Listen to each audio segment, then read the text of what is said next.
Euro Football Weekly is sponsored by Betfair.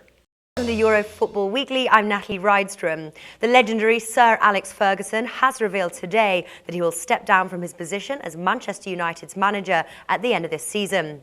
After a 26-year reign, the most successful manager in English football history will retire after the West Brom game on May 19th. As always, when the bookies get wind of such big events, the odds come out, giving us a chance to make a bit of money. Here with us now to discuss these odds and to point us in the right direction is Richard O'Hagan, popular contributor to SBRForum. Richard, welcome to the show. Hi, Natalie. Now, firstly, what do you make of the news? Were you expecting it? I don't think anyone was expecting it. He said 2 weeks ago that he was looking forward to the future and gave every impression that he was planning on staying on. So it's come as a real surprise to just about everyone except possibly him. Now, in 2001, he made a similar announcement that he was going to retire, but changed his mind, saying it was a huge mistake. Any chance of that happening again? Absolutely none. There's two reasons. First of all, obviously, he's now 12 years older. He's 71. He's got an operation coming up in the summer, which, although it's not serious, hip replacement operations happen to men much younger than him. Obviously, it's going to restrict his ability to coach the side for a week or two. But more importantly, Manchester United are now listed on the New York Stock Exchange. They're obliged to make statements when something significant that affects the running of the business and the profitability of the business is going to happen, and they can't just then renege on those statements. So no, it's not going to happen. And how do you think this is going to affect Manchester United shares on the stock exchange? I would imagine there will be a drop, and I would think that if you're the sort of person that likes to play the stock market, it's actually going to be a good time to invest in them. So between now and the end of the week, when they're suspecting that there's going to be an announcement of the next manager, it wouldn't be a bad time, because I think those shares are going to go back up. Now, I hardly think Sir Alex Ferguson is going to retire peacefully, tend his garden in the countryside. What do you think he will do next? He's going to be a director of Manchester United, that's one thing. And he's going to be very much involved still in the development of the club. They've got this big new sponsorship deal for the Carrington training ground. I'm sure he's going to be very much a front man for Manchester United in the way that Bobby Charlton has been in the past.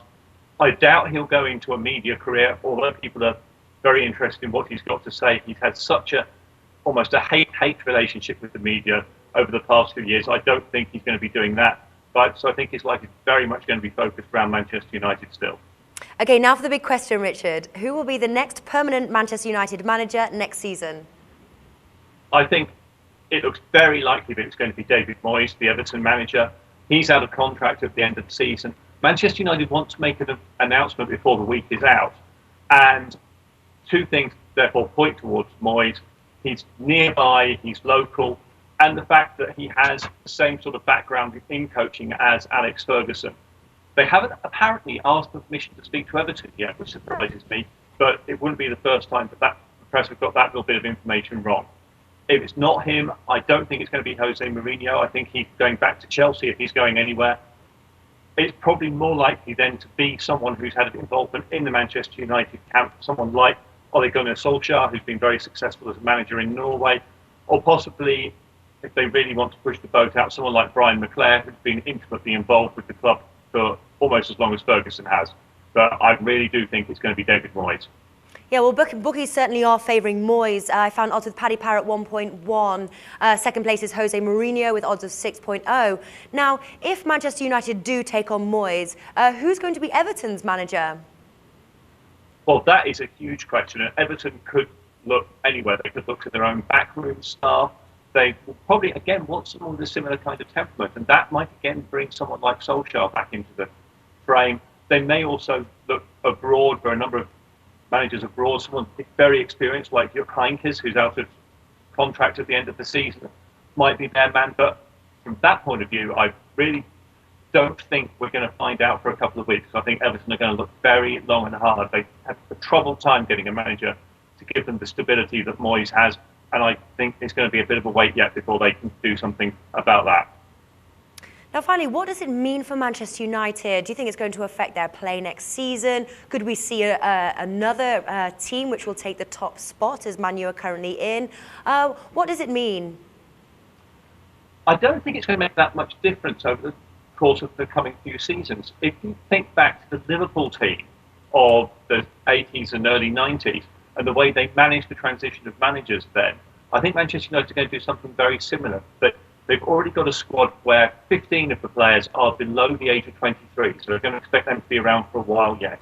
So it can be substantially the same team. They're going to adopt substantially the same methods because David Moyes approaches football in pretty much the same way as Ferguson does, which is why he's such an attractive prospect.